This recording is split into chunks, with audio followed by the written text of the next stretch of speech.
Ó Mãe Santíssima, intercedei por nós para que possamos bem compreender os ensinamentos de vosso Divino Filho, nosso Senhor e Salvador Jesus Cristo, e as explicações dos pais da Igreja.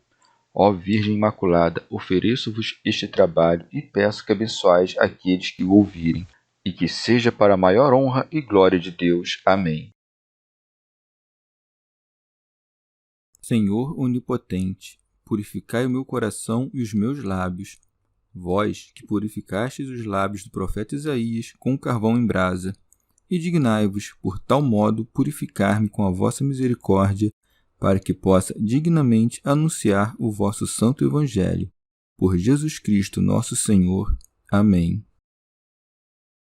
Senhor, abençoai-me. Que o Senhor resida no meu coração e nos meus lábios, para que anuncie digna e convenientemente o seu Evangelho. Amém. Evangelho de Nosso Senhor Jesus Cristo, segundo São Lucas. Vocação de Levi. Depois disso, Jesus saiu, viu um publicano chamado Levi, sentado na coletoria de impostos, e disse-lhe: Segue-me. E levantando-se, ele deixou tudo e o seguiu. Refeição com os pecadores na casa de Levi. Levi ofereceu-lhe então uma grande festa em sua casa, e com eles estava à mesa numerosa multidão de publicanos e outras pessoas. Os fariseus e seus escribas murmuravam e diziam aos discípulos dele: Por que comeis e bebeis com os publicanos e com os pecadores? Jesus, porém, tomando a palavra, disse-lhes: Os sãos não têm necessidade de médico, e sim os doentes. Não vim chamar os justos, mas sim os pecadores ao arrependimento. Comentários dos Pais da Igreja. Santo Agostinho. Depois da cura do paralítico, fala da conversão do publicano, dizendo: Depois disso, Jesus saiu, viu um publicano chamado Levi sentado na coletoria de impostos. Esse é Mateus, que também era chamado Levi. São Beda. Lucas e Marcos, querendo honrar o evangelista, silenciam a respeito de seu nome vulgar. Mateus, no princípio do seu evangelho, acusa-se a si mesmo, se chama Mateus e publicano, para que ninguém desespere da sua salvação por causa da enormidade dos seus pecados, uma vez que ele, tendo sido publicano, se tornou apóstolo. São Cirilo. Levi era, pois, publicano, um homem avaro, desenfreado quanto a coisas supérfluas, cobiçoso das coisas alheias. Este é, com efeito, o ofício dos publicanos, mas é arrancado da oficina da malícia pelo chamado de Cristo. Por isso segue. E disse-lhe: Segue-me. Santo Ambrósio. Ordena-lhe que o siga, não com o movimento do corpo, mas com o afeto da alma. Assim, chamado pela palavra, deixa as suas coisas aquele que antes tomava as alheias. Por isso segue. E levantando-se, ele deixou tudo e o seguiu. São João Crisóstomo. Nisso pode-se ver o poder daquele que chama e a obediência daquele que é chamado. Não resistiu, nem sequer hesitou, mas obedeceu prontamente. Não quis voltar para sua casa para contar à sua família o que acontecera, do mesmo modo que os pescadores. São Basílio. Não apenas abandonou a arrecadação das contribuições, mas também menosprezou os perigos que lhe podiam advir, tanto para si como para sua família, por não prestar devidamente as contas da arrecadação. Teofilacto Diócrida.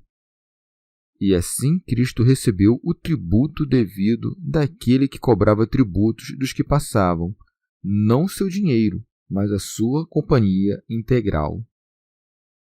São João Crisóstomo. O Senhor honrou a Levi, aceitando imediatamente o convite feito por este, o que atestava sua confiança nele. Por isso segue. Levi ofereceu-lhe então uma grande festa em sua casa. Não esteve apenas com ele, mas havia muitas outras pessoas. Por isso segue. Concorreu grande número de publicanos e doutros que estavam à mesa com eles. Os publicanos tinham vindo à casa de Levi para ver seu companheiro e a um homem da sua mesma classe, mas Levi, gloriando-se da presença de Jesus Cristo, convidou-lhes todos para comer. Jesus empregava todo gênero de meios para obter a salvação dos homens. Não somente debatia e curava as enfermidades, mas também repreendia os invejosos. Mesmo quando estava comendo, corrigia os erros dos outros, ensinando-nos assim que qualquer ocupação e qualquer tempo pode nos ser útil. Nem evitou a sociedade dos publicanos pela utilidade que seguiria, como um médico que não poderia curar a doença a não ser tocando na chaga. Santo Ambrósio. O simples fato de Nosso Senhor ter comido ao lado dos pecadores nos autoriza a aceitar os convites dos gentios.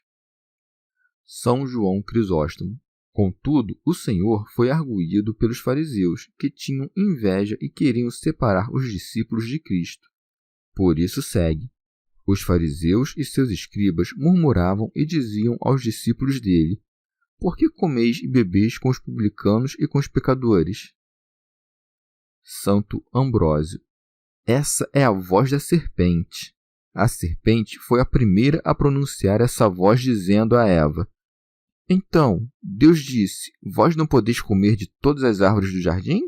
Desse modo, disseminam o veneno do seu pai. Santo Agostinho. Parece que Lucas relatou isso diferentemente dos demais evangelistas, porque não diz que a repreensão por comer com os publicanos foi dirigida ao Senhor, mas aos discípulos, de modo que a acusação poderia ser dirigida tanto a Cristo como a seus discípulos, porque todos comiam com os publicanos e com os pecadores, mas que é especialmente dirigida ao Senhor, a quem imitavam, seguindo-o em tudo. É uma mesma sentença que é melhor indicada quando, permanecendo a verdade, variam as palavras.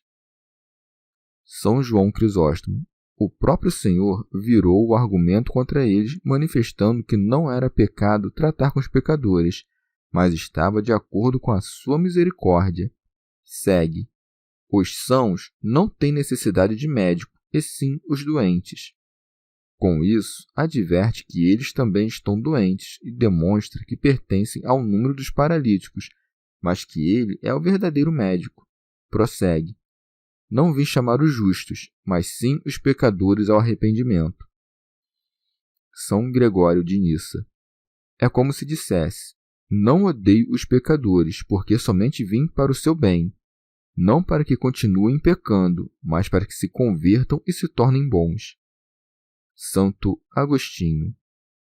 Por isso acrescentou a penitência, como que para explicar melhor a frase, a fim de que não se pensasse que amava os pecadores porque pecavam. Já tinha dado a entender a semelhança com a doença, que é o que queria dizer o Senhor, chamando os pecadores como o médico chama os doentes, isto é, para curá-los dos seus pecados como de uma doença. Santo Ambrósio.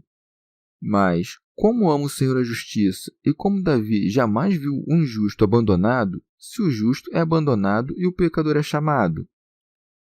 Deve-se entender que chama justos aqui os que presumem da lei e não buscam a graça do Evangelho. Ninguém é justificado pela lei, mas os homens são redimidos pela graça. Portanto, não chama aqueles que se consideram justos, porque os usurpadores da justiça não são chamados à graça. Pois, se a graça vem da penitência, o que rechaça a penitência abdica da graça. São Beda. Chama pecadores aqueles que, reconhecendo as suas más ações e não acreditando que pudessem ser salvos por meio da lei, se submetem à graça de Jesus, arrependendo-se. São João Crisóstomo. Chama-os justos ironicamente, como quando diz: Eis que Adão se tornou como um de nós. Que não havia um único justo sobre a terra, demonstra-o São Paulo, dizendo: Todos pecaram e estão privados da graça de Deus. São Gregório de Nissa. Ou diz que não tem necessidade de médico os sãos e os justos, isto é, os anjos, mas aqueles que agem mal e são pecadores, isto é, nós, homens, porque adquirimos a doença do pecado que o céu desconhece. São Beda. Pela vocação de Mateus, representa-se a fé dos gentios, que antes cobiçavam as coisas mundanas e agora alimentam o corpo de Cristo com uma devoção cheia de zelo. Teofilacto Diócrida. O publicano é o que serve o príncipe deste mundo e paga tributo à carne, os manjares se é guloso, o prazer se é adúltero, e assim por diante. Quando o Senhor o viu sentado no banco da arrecadação, isto é, não se dirigindo a coisas piores, ele o chama para que se afastasse do mal, seguisse a Jesus e o recebesse na casa da sua alma. Santo Ambrósio. Quem recebe a Cristo em sua alma experimenta toda a classe de complacência. Assim, o Senhor entra e descansa em seus afetos, mas logo levanta a inveja dos maus e se representa a pena eterna. Quando os justos comerem no reino dos céus, os infiéis sofrerão a punição do jejum. São Beda. Aqui é representada também a inveja dos judeus, que tanto se ressentem por causa da salvação dos gentios. Santo Ambrósio. Dá também a conhecer aí a diferença que há entre os seguidores da lei e os seguidores da graça. Aqueles sofrerão a fome eterna do Espírito, enquanto os que receberam o Verbo no mais íntimo das suas almas, renovados pela abundância do alimento celestial e da fonte divina, não podem mais ter fome nem sede. Por isso, murmuravam aqueles cujo espírito estava privado de todo alimento. Chegamos ao fim de mais um dia de comentários da Catena Áurea. Muito obrigado por ficarem até aqui, que Nossa Senhora derrame suas graças sobre nós e até amanhã.